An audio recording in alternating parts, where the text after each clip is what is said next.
Muy buenas chicos, ¿cómo están? Espero que estemos muy bien. En esta ocasión vamos a hablar sobre la formación de las hormonas esteroideas en la glándula suprarrenal. Vamos a hablar de las tres tipos de hormonas que son la aldosterona, el cortisol y los andrógenos sexuales como ser la testosterona, ¿sí?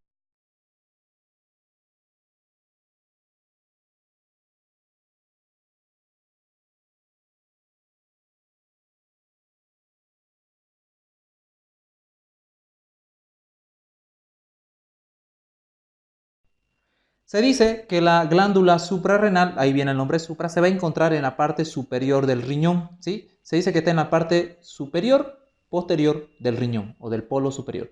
Bien, esta glándula suprarrenal se caracteriza por ser un órgano retroperitoneal. Además que tiene una forma de tipo pirámide, ¿sí? Y a la izquierda tiene una forma semilunar. Está situada en ambos riñones, en la parte superior de ambas, y que consiste sobre todo en sintetizar hormonas, unas hormonas de tipo esteroidea. Se dice que la glándula suprarrenal va a encontrar sobre el riñón. En esta imagen podemos ver lo que es el riñón, sus referencias anatómicas, como ser la vena cava, en el cual va a tener las venas renales, y detrás de ella se encuentran las arterias renales y más posterior a ellos vamos a encontrar al uréter. Entonces vamos a tener que aparte la glándula suprarrenal tiene como una de sus características que es un órgano bien irrigado, o sea la perfusión que tiene va a ser dado por tres arterias. Entonces, está irrigado principalmente la glándula suprarrenal por la arteria suprarrenal superior, media e inferior. ¿Y de quiénes viene o de quiénes son rama estos? Se dice que la arteria suprarrenal superior es rama de la arteria frénica inferior. La media es directamente dada de la aorta abdominal.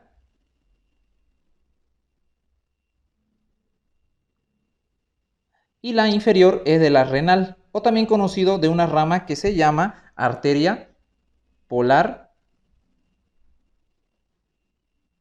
superior. Entonces, tiene una buena irrigación. Se dice que a nivel estructural la glándula suprarrenal podemos dividir con algunos diámetros que tiene, que serían como la altura, tiene una altura aproximada de 1 a 2 centímetros. De ancho, de ancho podemos decir que tiene entre 3 a 4 centímetros la glándula suprarrenal y que tiene también como un grosor aproximado de 1 centímetro. Se dice también que obviamente que va a tener un peso. El peso de nuestra glándula suprarrenal va a ser aproximadamente de 4 a 5 gramos. Eso es lo normal, pero puede subir hasta 20 gramos dependiendo de la enfermedad o patología que esté cursando o la demanda que puede tener. Se dice que a nivel de la corteza suprarrenal la podemos dividir incluso en dos porciones a la glándula suprarrenal.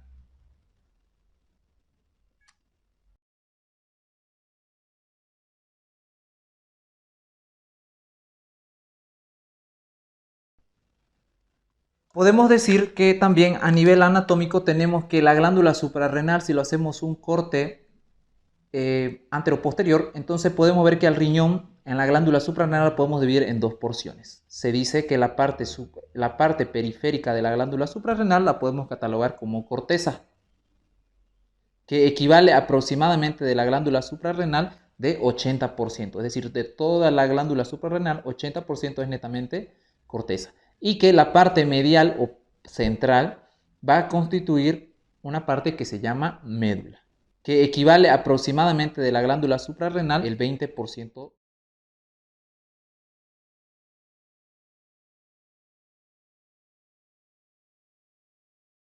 Va a sintetizar unas sustancias que se van a llamar catecolaminas. Esas catecolaminas las vamos a ver en otro video adecuado porque su funcionalidad va a ser con los neurotransmisores como ser adrenalina, nora, todo eso. ¿Ok? Pero la corteza sí nos interesa porque resulta que la corteza se va a dividir en tres capas aún.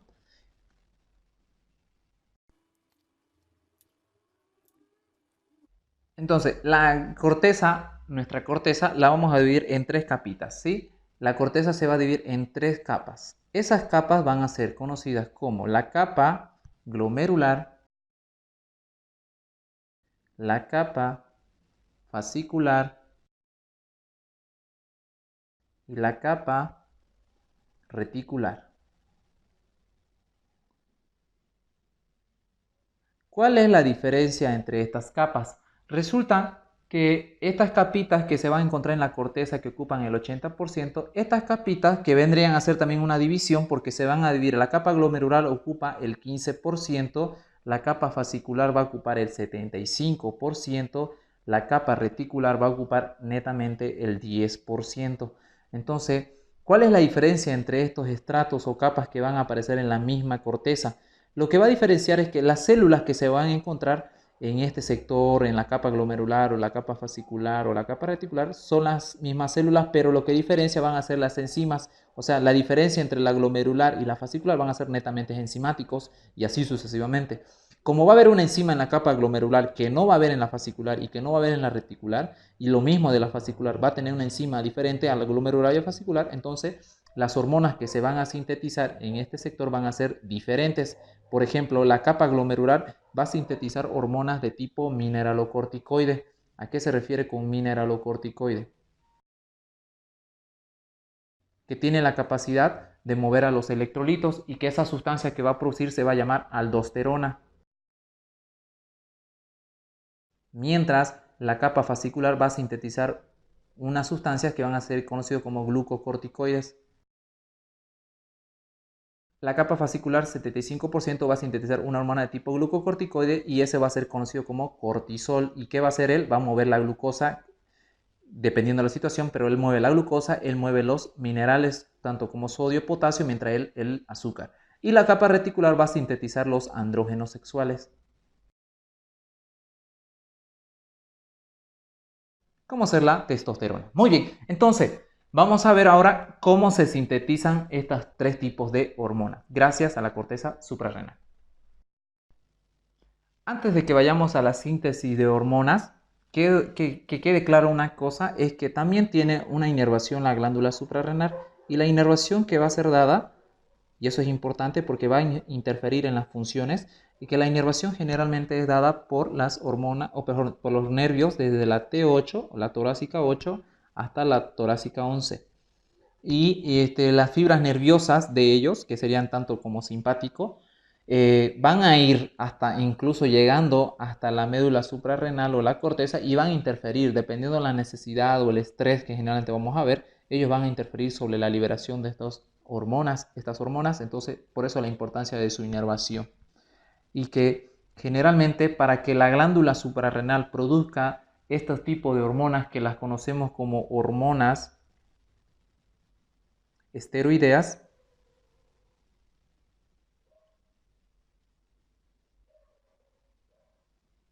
yo necesito un elemento importante que se llama colesterol. Entonces, para hablar de la síntesis de las hormonas esteroideas, yo necesito saber que el colesterol es el principal sustrato para que se puedan sintetizar todas estas hormonas. Entonces, la gran pregunta es de dónde viene el colesterol. Entonces, tenemos que hablar del colesterol.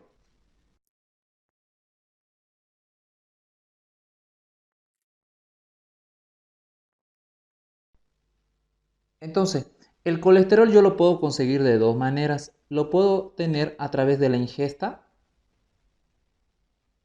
de alimentos que tengan alta cantidad de grasas, en otra palabra, que sería generalmente ese colesterol llega a ocupar el 80% de todo el colesterol que yo tengo es netamente de la ingesta.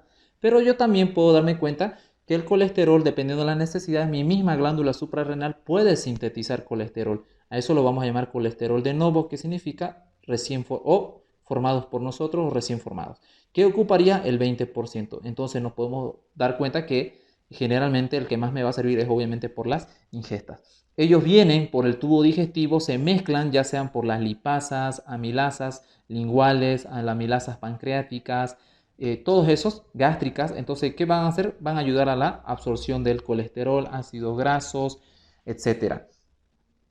¿A dónde van a ir? Ellos van a ir hacia el hígado, o sea, se los lleva hacia el hígado para que ellos sean transformados, metabolizados y puedan ser unidos el colesterol a una lipoproteína de transporte que la vamos a llamar LDL, que yo estoy seguro que ya la conocemos, que son las famosas lipoproteínas de baja densidad. A veces puede estar unido a HDL, pero eso lo vamos a ver en otro tema, en otro video que estoy preparando que se llama metabolismo de los lípidos, ¿ok? Pero el colesterol se va a unir ahorita actualmente a la lipoproteína de baja densidad. ¿A dónde va a ir esa lipoproteína de baja densidad que está llevándome al colesterol? Se lo va a llevar ¿hacia dónde? Hacia la glándula suprarrenal. Y ahí empieza la síntesis de hormonas esteroideas.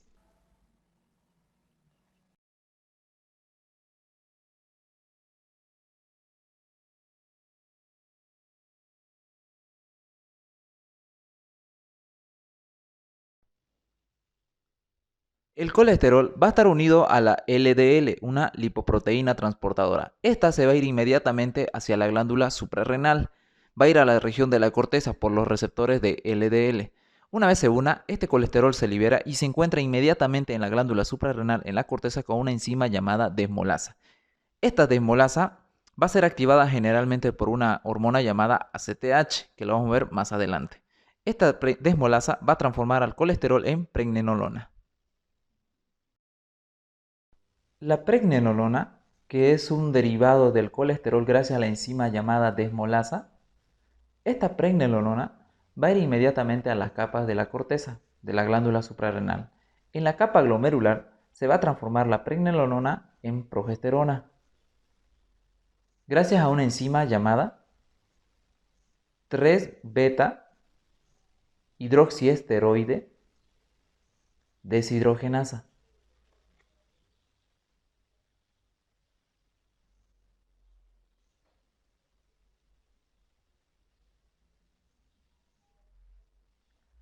Después, esta progesterona se va a transformar en desoxicorticosterona.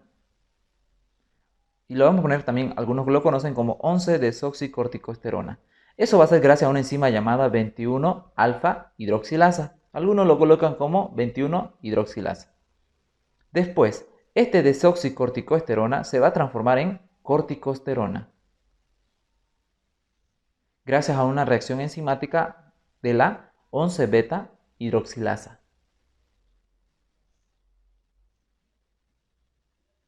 Después, esta corticosterona, que ya es un mineralocorticoide muy débil, se va a transformar en aldosterona, gracias a la acción enzimática de una enzima que solo se encuentra en la capa glomerular, que se va a llamar aldosterona sintasa.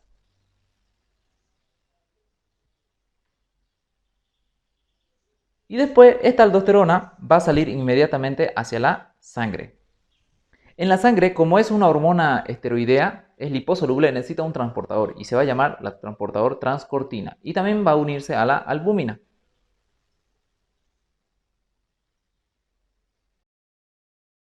Esta pregnenolona puede moverse de la capa glomerular hacia la capa fascicular y se encuentra con una enzima exclusiva de la capa fascicular, que se va a llamar 17-alfa-hidroxilasa, que va a transformar la pregnenolona, que ya la conocemos, en 17-alfa-hidroxipregnenolona. Y esta 17-alfa-hidroxipregnenolona se va a encontrar con una enzima que ya la conocemos en la capa glomerular.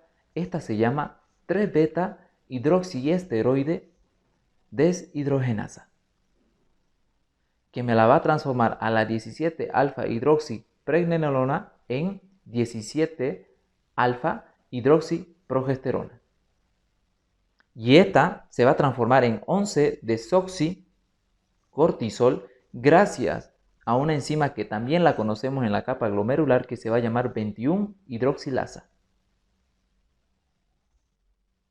Después, este 11-desoxicortisol se transforma en cortisol gracias a una enzima también conocida que se llama 11-beta-hidroxilasa.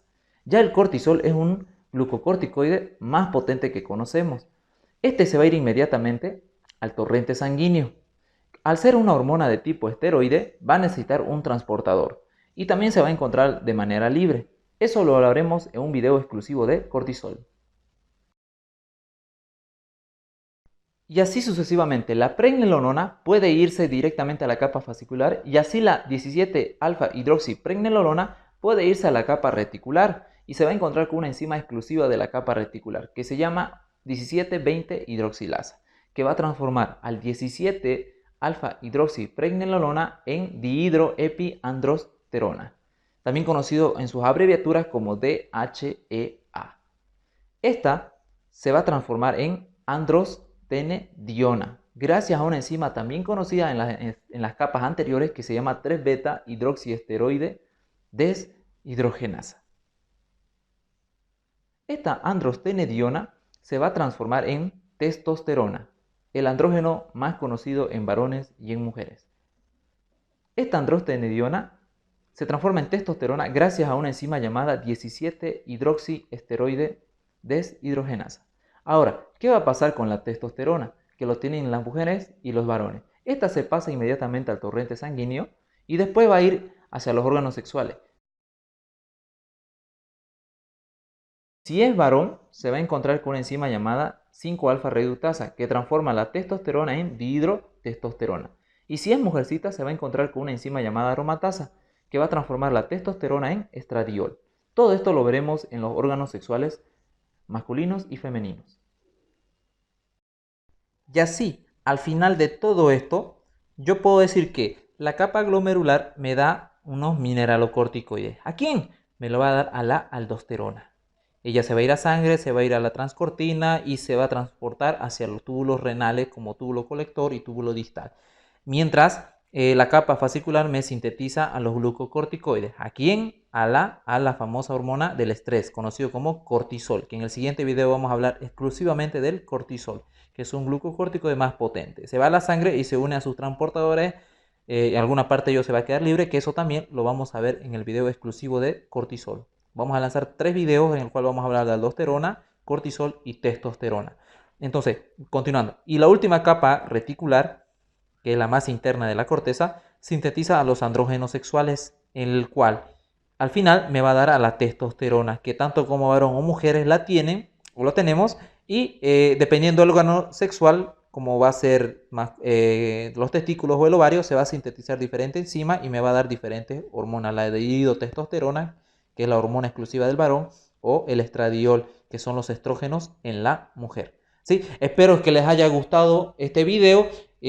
Lo hago con mucho cariño y mucho esfuerzo para que ustedes le puedan entender. Tal vez en algunos libros o alguna parte no lo logran entender y de esta manera los videos están para apoyarles. No reemplazan los libros, pero sí sirve para tener un método más de aprendizaje. ¿Sí? Conmigo será hasta una próxima ocasión y en el siguiente video hablaremos exclusivamente del cortisol y el subsiguiente aldosterona y así sucesivamente. Gracias, no olviden suscribirse por favor, denle like y compartan con sus amigos o compañeros que necesiten este video. A mí me ayuda bastante.